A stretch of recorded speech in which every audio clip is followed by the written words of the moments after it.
إن الحمد لله نحمده ونستعينه ونستغفره ونعوذ بالله من شرور أنفسنا ومن سيئات أعمالنا من يهده الله فلا مضل له ومن يضلله فلا هادي له وأشهد أن لا إله إلا الله وحده لا شريك له وأشهد أن محمدا عبده ورسوله أما بعد. قال الله تبارك وتعالى في القرآن المجيد والفرقان الحميد: أعوذ بالله من الشيطان الرجيم، بسم الله الرحمن الرحيم. وإن خفتم ألا تقسطوا في اليتامى فانكحوا ما طاب لكم من النساء مثنى وثلاث ورباع فإن خفتم ألا تعدلوا فواحدة أو ما ملكت أيمانكم ذلك أدنى ألا تعولوا. معزز سامعین کرام،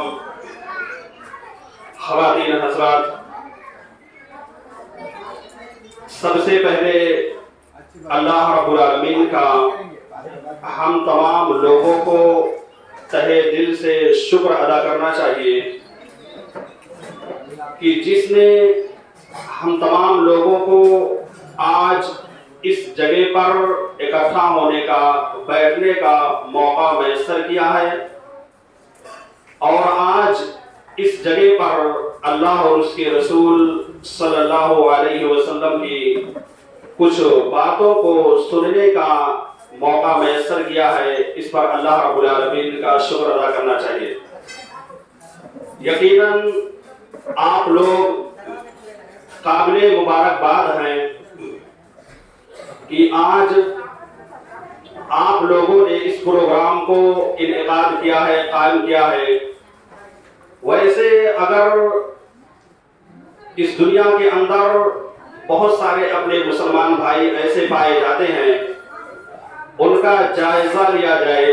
تو پتہ یہی چلتا ہے کہ شادی بیواہ کے موقع پر جب شادی کا ماحول ہوتا ہے، خصوصاً شادی سے پہلے کی رات، تو باقاعدہ وہاں پر گانے وغیرہ کا اہتمام کیا جاتا ہے، لوگ گاتے ہیں، یہاں تک کہ ناچ وغیرہ کا بھی اہتمام کیا جاتا ہے. تو سب سے بڑی خوشی کی بات یہ ہے کہ آج الحمدللہ یہاں پر دینی مجلس قائم کی گئی ہے، اور اس مجلس کے ذریعے سے یہ پیغام دینے کی کوشش ہے، یہ آپ لوگوں کو میں سمجھانا چاہتا ہوں کہ شادی کس طرح سے کرنی چاہیے. نبی اکرم صلی اللہ علیہ وسلم نے اور آپ کے اصحاب نے کس طرح سے شادی کی ہے اور کس طرح سے شادی کرنے کا حکم دیا ہے. یقیناً میرے بھائیوں اور دوستوں، میری ماؤں اور بہنوں، آج کا جو معاشرہ بن چکا ہے یہ بالکل غیر مسلموں کے طور طریقے پر چل رہا ہے. جس طرح سے غیر مسلم لوگ اپنی شادیوں میں بہت ساری چیزیں کرتے ہیں، انہی چیزوں کو اس ملک کے اندر رہنے کی وجہ سے وہ ساری چیزیں آج ہمارے اوپر غالب آ گئی ہیں اور بالکل انہی کے سانچے میں ڈھل گئے ہیں. میری ماؤں اور بہنوں، میں آپ سے سوال کرنا چاہتا ہوں کہ جو بدعات آج ہم نے اپنی شادیوں کے اندر ایجاد کر رکھا ہے، کیا ان بدعات کا تعلق قرآن و حدیث کے اندر موجود ہے یا نہیں موجود ہے؟ اگر قرآن و حدیث کے اندر یہ باتیں نہیں پائی جاتی ہیں تو پھر ہم کو اس سے ہٹ کر کے جس طرح سے قرآن اور احادیث مبارکہ ہمیں بیان کر رہی ہیں، ٹھیک اسی طرح سے ہمیں شادی کرنا ہے. یقیناً مجیب بھائی قابل مبارکباد ہیں، اور میں تہہ دل سے باقاعدہ ان کا شکر ادا کرتا ہوں، اور یہ دیکھ کر مجھے انتہائی زیادہ خوشی ہوئی کہ الحمدللہ سب کچھ ہونے کے باوجود کوئی کمی نہیں ہے. اللہ نے سب کچھ نواز رکھا ہے. اگر چاہتے تو 100 200 500 لوگ بارات میں بلا سکتے تھے، یا بہترین حال میں جا کر کے شادی کر سکتے تھے، یا جس طرح سے لوگ شادی کرتے ہیں اس طرح سے یہ بھی کر سکتے تھے. لیکن الحمدللہ شروع ہی سے انہوں نے سنت کو سامنے رکھا اور سنت کے مطابق اس شادی کو کرنے کی کوشش کر رہے ہیں، اور آئندہ بھی انشاءاللہ امید ہے کہ اسی کے مطابق کریں گے۔ اس لیے خصوصاً میں رشتہ داروں سے متوجہ ہونا چاہتا ہوں کہ اگر مجید بھائی کی جو اس کارنامے پر آپ کو تکلیف ہو رہی ہے یا آپ کو برا لگ رہا ہے کہ نہیں پہلے کے دور میں ایسے ہمارے آبا و اجداد کرتے تھے، ہمارے باپ ایسے کرتے تھے، ہمارے دادا ایسے کرتے تھے، یا ہمارے رشتہ داروں میں جو بھی شادی ہوئی ہے اس طرح سے ہوئی ہے،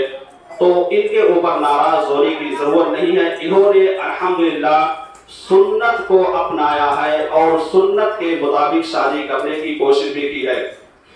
نبی اکرم صلی اللہ علیہ وسلم نے باقاعدہ اس سلسلے میں بیان کیا، النکاح من سنتی، وقال فی موضع آخر فمن رغب عن سنتی فلیس منی، کہ نکاح، شادی کرنا، نکاح کرنا، عقد کرنا، یہ میرے نبی صلی اللہ علیہ وسلم کی سنت ہے۔ نبی صلی اللہ علیہ وسلم کی سنت ہے۔ سنت کا مطلب آپ کا طریقہ ہے۔ آپ نے دوسری جگہ پر بیان کیا، فمن رغب عن سنتی فلیس منی، جس نے میری سنت سے اعراض کیا، میری سنت پر عمل نہیں کیا، فمن رغب عن سنتی فلیس منی، تو ایسا شخص مجھ میں سے نہیں ہوگا۔ یہ نبی صلی اللہ علیہ وسلم نے بالکل کلیئر بیان کر دیا ہے حدیث کے اندر۔ تو ہم کو دیکھنا ہے کہ ہمارے نبی صلی اللہ علیہ وسلم کی جو 11 شادیاں ہوئی ہیں، آپ صلی اللہ علیہ وسلم نے ان 11 شادیوں کو کس طریقے سے کیا ہے، یا اسی طرح سے جو اصحاب کرام ہیں، آپ کے صحابہ تھے، ان لوگوں نے شادی کی، کیا ان لوگوں کی شادی سنت سے ہٹ کر کے ہوئی یا سنت کے مطابق ہوئی؟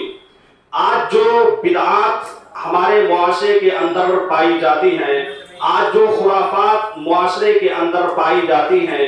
جس کا اسلام سے کوئی تعلق، کوئی لگاؤ اور کوئی رشتہ نہیں ہے، یہ ساری کی ساری چیزیں اسلام کے اندر نہیں پائی جاتی ہیں۔ اگر ہم صحابہ کرام کے بارے میں غور کریں تو انہوں نے بالکل سادگی کے ساتھ اپنی شادی کی ہے۔ نہ تو اپنی شادی میں باقاعدہ انہوں نے مالے کو پہنایا، یا نہ تو اپنی شادی میں کسی کے باقاعدہ گھر پر گئے، جس طرح سے ہمارے معاشرے کے اندر ہوتا ہے، جس دن دولہا گھر پر آتا ہے مطلب عقد کے لیے، تو جب جانے کا وقت ہوتا ہے تو اس کو اپنے گھر پر بلاتے ہیں، بلا کر کے باقاعدہ وہاں پر مالا وغیرہ پہنایا جاتا ہے، یا اسی طرح سے کچھ تحفہ یا تحائف اس کو دیا جاتا ہے۔ میری ماؤں اور بہنوں غور سے سننا، یہ ساری کی ساری چیزیں بدعت ہے، دین کے اندر اس کا کوئی تعلق اور کوئی لگاؤ نہیں ہے۔ سب سے بہترین شادی کے بارے میں میرے آقا جناب محمد رسول اللہ صلی اللہ علیہ وسلم نے کہا کہ سب سے بہترین بیٹر اور اچھی شادی وہ ہے جس کو کم خرچ پر کیا جائے، جس میں کم خرچ ہو اور شریعت کو سامنے رکھتے ہوئے کیا جائے، وہی شادی سب سے بہتر اور افضل مانی جاتی ہے۔ یہ نبی صلی اللہ علیہ وسلم نے بیان کر دیا۔ اسی طرح سے آپ دیکھیں گے صحابہ کرام میں سے عبد الرحمن بن عوف رضی اللہ تعالی عنہ، یہ مکے سے ہجرت کر کے مدینہ منورہ گئے ہوئے تھے، تو مدینہ منورہ میں جب عبد الرحمن بن عوف رضی اللہ تعالی عنہ نے قیام کیا تو کچھ دنوں کے بعد اللہ رب العالمین نے ان کو بہت زیادہ مالدار بنا دیا، بہت زیادہ مال و دولت سے ان کو اللہ رب العالمین نے نواز دیا۔ ایک مرتبہ نبی اکرم صلی اللہ علیہ وسلم سے ملاقات ہوئی، آپ صلی اللہ علیہ وسلم نے باقاعدہ عبد الرحمن بن عوف رضی اللہ تعالی عنہ کے کپڑے پر زرد رنگ کے آثار دیکھے۔ زرد رنگ کا جب نشان آپ نے عبد الرحمن بن عوف رضی اللہ تعالی عنہ کے کپڑے پر دیکھا تو آپ نے سوال کیا، پوچھا عبد الرحمن یہ زرد رنگ کا جو نشان آپ کے کپڑے پر پڑا ہوا ہے یہ کس جگہ سے آیا ہوا ہے، یہ کیسے لگ گیا ہے؟ عبد الرحمن بن عوف رضی اللہ تعالی عنہ نے کہا کہ اللہ کے نبی صلی اللہ علیہ وسلم میں نے شادی کر لی ہے۔ یہاں پر ایک مسئلہ نکل کر سامنے یہ آتا ہے کہ عبد الرحمن بن عوف رضی اللہ تعالی عنہ یہ جلیل القدر صحابی ہیں اور آپ کے سامنے باقاعدہ اس دور کا نبی موجود ہے، امام موجود ہے، شادی کر لیتے ہیں، کسی کو پتہ ہی نہیں چلتا ہے۔ آج اگر ہمارے معاشرے میں ایسا کر لیا جائے، مثال کے طور پر کسی رشتہ دار کو نہ پوچھا جائے، ذہن سے نکل جائے، یا سماج اور معاشرے میں جن سے دوستی ہوتی ہے یا جو رشتہ دار ہوتے ہیں گاؤں کے محلے کے، اگر ان کو چھوڑ دیا جائے تو فوراً وہ لوگ واویلا مچانا شروع کر دیتے ہیں، ناراض ہو جاتے ہیں، یہاں تک کہ ایسی عداوت و دشمنی کرنے لگتے ہیں اور یہ کہہ دیتے ہیں کہ ہم آئندہ ان کے اپنی شادی میں نہیں بلائیں گے اور نہ ہی ان کے کسی بھی پروگرام کے اندر جانے کی کوشش کریں گے۔ یہاں میرے نبی صلی اللہ علیہ وسلم نے جو عبد الرحمن بن عوف رضی اللہ تعالی عنہ کو کہا تھا وہ یہ تھا کہ جاؤ اور ولیمہ کر لو۔ ولیمہ کرنے کے بارے میں آپ صلی اللہ علیہ وسلم نے کہہ دیا اور جا کر کے عبد الرحمن بن عوف رضی اللہ تعالی عنہ نے شادی ولیمہ کیا۔ تو ہمیں اور آپ کو سنت کے مطابق چلنا ہے، انہی چیزوں پر عمل کرنا ہے جو میرے آقا نے عمل کیا یا جو میرے آقا جناب محمد رسول اللہ صلی اللہ علیہ وسلم نے عمل کرنے کے لیے کہا ہے۔ جس طرح سے آپ نے کہا ہے اسی کے اعتبار سے ہمیں کرنا ہے۔ اس لیے آج جو ہمارے معاشرے کے اندر، سماج کے اندر جو کمیاں پائی جاتی ہیں، جن بدعات کو یا اسی طرح سے ہم نے غیروں سے لے رکھا ہے، غیر مشرکوں سے لے رکھا ہے، کفار و مشرکین سے جو ہم نے طور طریقے کو اپنا رکھا ہے، ان سارے طریقے کو ہمیں ترک کر دینا ہے، چھوڑ دینا ہے، ہمیں اسی پر عمل کرنا ہے جو قرآن و حدیث کے اندر موجود ہے۔ بہت خوشی کی بات ہے کہ ہم اس کے مطابق ڈھالنے کی حد تک امکان کوشش کرتے ہیں اور ایسا ہی سبھی لوگوں کو کرنے کی کوشش بھی کرتے رہنا چاہیے۔ نبی کریم صلی اللہ علیہ وسلم نے نکاح کے فوائد کے بارے میں بیان کرتے ہوئے کہا، یا معاشر الشباب من استطاع منکم الباءۃ فلیتزوج، کہ اے نوجوانوں کی جماعت، تم میں سے جو بھی شخص شادی کرنے کی طاقت و قوت رکھتا ہو، جس کے اندر شادی کرنے کا ملکہ مادہ پایا جا رہا ہو، شادی کرنے کی طاقت جس کے اندر موجود ہو، جو اپنی بیوی کی کفالت کر سکتا ہو یا اس کے اندر مردانگی طاقت و قوت پائی جا رہی ہو، تو ایسے شخص کے بارے میں نبی کریم صلی اللہ علیہ وسلم نے کہا کہ ایسے انسان کو شادی کر لینا چاہیے۔ فائدہ بھی آپ نے بیان کرتے ہوئے کہا کہ اگر ایک انسان شادی کر لیتا ہے تو اس کا فائدہ یہ ہوتا ہے، ایک نوجوان جو نوجوانی کی عمر میں بھٹک سکتا ہے، برائی کا ارتکاب کر سکتا ہے، برائی ہو سکتا ہے، اگر وہ نوجوان اپنی شادی کر لیتا ہے تو اس کا فائدہ یہ ہوتا ہے کہ اس کی نگاہیں بالکل جھک جاتی ہیں۔ مطلب یہ ہے کہ وہ آدمی یا وہ نوجوان برائی کی طرف اپنی نگاہ اٹھا کر کے نہیں دیکھے گا، کبھی بھی اپنے دل کے اندر برائی کے بارے میں سوچے گا ہی نہیں۔ جس برائی کے بارے میں وہ شادی کرنے سے پہلے سوچا کرتا تھا، جو ذہن و دماغ کے اندر برائیاں اس کے آیا کرتی تھی کہ اس طرح سے کر لینا چاہیے، وہ ساری کی ساری چیزیں انسان کے دل و دماغ سے نکل جاتی ہیں، ختم ہو جاتی ہیں۔ آپ صلی اللہ علیہ وسلم نے یہ بھی کہا کہ اگر شادی کرنے کی طاقت موجود نہیں ہے تو کم سے کم روزہ رکھا کرو، اس کا فائدہ یہ ہوگا کہ یہ روزہ ڈھال بن جائے گا اور انسان کو برائیوں سے بچا لے گا، انسان کو برائیوں سے روک لے گا۔ اس لیے میرے بھائی اور دوستوں، میری ماؤں اور بہنوں، یہ سارے بیانات، ان سارے بیانات کو اور ان ساری احادیث اور قرآن کی آیتوں کو سنیے اور اللہ کا شکر ادا کیجئے کہ الحمدللہ یہ جو شادی ہو رہی ہے یہ سنت کے مطابق ہو رہی ہے، اور ایسے ہم تمام لوگوں کو کرنا ہے، جن کے یہاں بیٹے ہوں یا بیٹیاں ہوں، وہ تحیہ کریں، وہ یہ وعدہ کریں کہ انشاءاللہ ہمیں شریعت کے مطابق شادی کرنا ہے، دنیا کے لوگ کیا کہتے ہیں اس کو ہمیں نہیں دیکھنا ہے۔ یہ نہیں سوچنا ہے کہ ارے ہم نے شادی اس طرح سے کر لی تو معاشرے کے لوگ کیا کہیں گے، گاؤں کے لوگ کیا کہیں گے، یہ کھلانے کی وجہ سے ایسا کیا ہے، یہ جو ہے کسی کو دعوت دینا نہیں چاہتا تھا، اس طرح سے کیا ہے، لوگ کیا کہہ رہے ہیں یہ نہیں دیکھنا ہے، بلکہ ہمیں یہ دیکھنا ہے کہ ہمارے نبی کی سنت کیا کہہ رہی ہے، نبی کریم صلی اللہ علیہ وسلم کا طور طریقہ کیا کہہ رہا ہے، کس طرح سے آپ نے کیا ہے، یہ سوچ کر کے کرنا ہے۔ دنیا کے لوگ کچھ بھی کہنے دیجیے، ہوتا بھی ایسا ہے۔ اگر کوئی سنت کے مطابق کرتا ہے اور لوگوں کو کھانے کو نہیں ملتا ہے، لوگ اس دعوت میں نہیں پہنچ پاتے ہیں، تو بعد میں کئی دن تک اس پر تبصرہ ہوتا ہے، اس طرح سے انہوں نے شادی کر لی، دعوت نہیں دی، ہم نے جو ہے شادی کیا تو ان کے گھر والوں کو بلایا، ان کو بلایا، سبھی لوگ آئے میرے گھر پر، کھا کر کے چلے گئے، لیکن جب ان کی باری آ گئی تو نہیں کھلائے۔ تو اس طرح کی جو ہے لوگ کرتے ہیں۔ تو اس کا بہترین طریقہ یہ ہے کہ آپ پہلے سنت پر عمل کیجئے اور ایسی شادیوں سے حتی الامکان بچنے کی کوشش کیجئے جہاں پر شرک و جہاں پر بدعات وغیرہ جو ہے فروغ دیا جا رہا ہے، ایسی چیزیں کی جا رہی ہیں جو شریعت کے اندر موجود نہیں ہیں، تو ایسی شادیوں سے اگر انسان احتیاط کرے، بچے تو وہ بہتر ہے۔ اگر وہاں پر رشتہ داری کا مسئلہ ہو تو کوشش یہ کرے کہ تنہا کسی طرح سے طول اور کراہتن جا کر کے شامل ہو کر کے چلا آئے، تاکہ وہ رشتہ داری بھی برقرار رہے اور تب اس کو جو ہے عملی جامہ پہنانے میں آسانی ہو جائے گی۔ نبی کریم صلی اللہ علیہ وسلم کے بارے میں آتا ہے وَلَقَدْ أَرْسَلْنَا رُسُلًا مِّن قَبْلِكَ وَجَعَلْنَا لَهُمْ أَزْوَاجًا وَذُرِّيَّةً، کہ یہودی نبی کریم صلی اللہ علیہ وسلم کا مذاق اڑانے لگے، نبی کریم صلی اللہ علیہ وسلم کا استہزاء اڑانے لگے اور یہ کہنے لگے کہ یہ کیسا نبی ہے، آخر اللہ نے اس کو نبی بنا دیا ہے، یہ کس طرح کا نبی ہے جو صرف شادی ہی کرتا رہتا ہے، 11 شادیاں کر لیا ہے، یہ ہمیشہ شادی ہی میں مشغول رہتا ہے۔ ہونا تو یہ چاہیے کہ باقاعدہ ان کو اللہ رب العالمین کے دین کو لوگوں تک پہنچانا چاہیے، اسی میں لگے رہنا چاہیے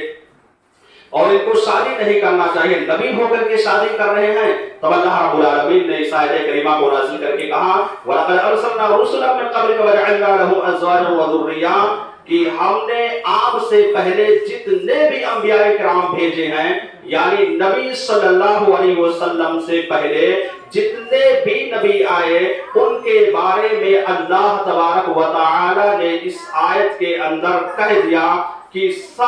سبھی لوگوں نے باقاعدہ شادی کی اور اکثر و بیشتر سے باقاعدہ اولادیں بھی پیدا ہوئی۔ تو یہ یہودیوں کی چال تھی جو نبی کریم صلی اللہ علیہ وسلم کے بارے میں باقاعدہ مذاق اڑایا کرتے تھے اور اس مذاق کو اڑا کر کے دین اسلام کو بدنام کرنے کی حتی الامکان کوشش کیا کرتے تھے۔ میری ماؤں اور بہنوں، آپ سنت کو ہمیشہ اپنائیے، سنت کے مطابق چلنے کی کوشش کیجیے۔ آپ دیکھیں گے قرآن و حدیث اٹھا کر کے آپ پڑھیں گے، آپ کو پتہ چلے گا کہ اللہ رب العالمین نے بے شمار جگہوں پر سنت کو لازم پکڑنے کا حکم دے دیا ہے، سنت کو مضبوطی کے ساتھ تھامنے کا حکم دے دیا ہے۔ خود آپ کو پتا ہوگا یا نہیں پتا ہوگا تو اس کو سنیے، نبی صلی اللہ علیہ وسلم نے آخری ایام میں یہی کہا تھا کہ ترکت فیکم امرین لن تضلوا ما تمسکتم بہما کتاب اللہ و سنتی، کہ میں تم لوگوں کے درمیان دو ہی چیزیں چھوڑ کر کے جا رہا ہوں، دو چیزوں کے علاوہ کوئی تیسری چیز موجود نہیں ہے جس پر عمل کیا جائے۔ آپ نے وضاحت کر کے بیان کر کے باقاعدہ یہ بتا دیا کہ ان دونوں چیزوں میں سے ایک ہے قرآن مجید اور دوسری کیا ہے؟ دوسری چیز ہے نبی کریم صلی اللہ علیہ وسلم کی سنت مطہرہ یعنی احادیث نبویہ۔ انہی دونوں چیزوں پر ہمیں اپنی زندگی میں عملی طور پر نافذ کرنا ہے۔ ہم جو بھی عبادت کریں، چاہے نماز کا مسئلہ ہو یا کوئی اور مسئلہ ہو، اس کو شریعت کے مطابق ہمیں عمل کرنے کی کوشش کرتے رہنا چاہیے، ڈھونڈنا چاہیے، تلاش کرنا چاہیے کہ یا جو چیز ہم کر رہے ہیں کیا یہ چیز یا کیا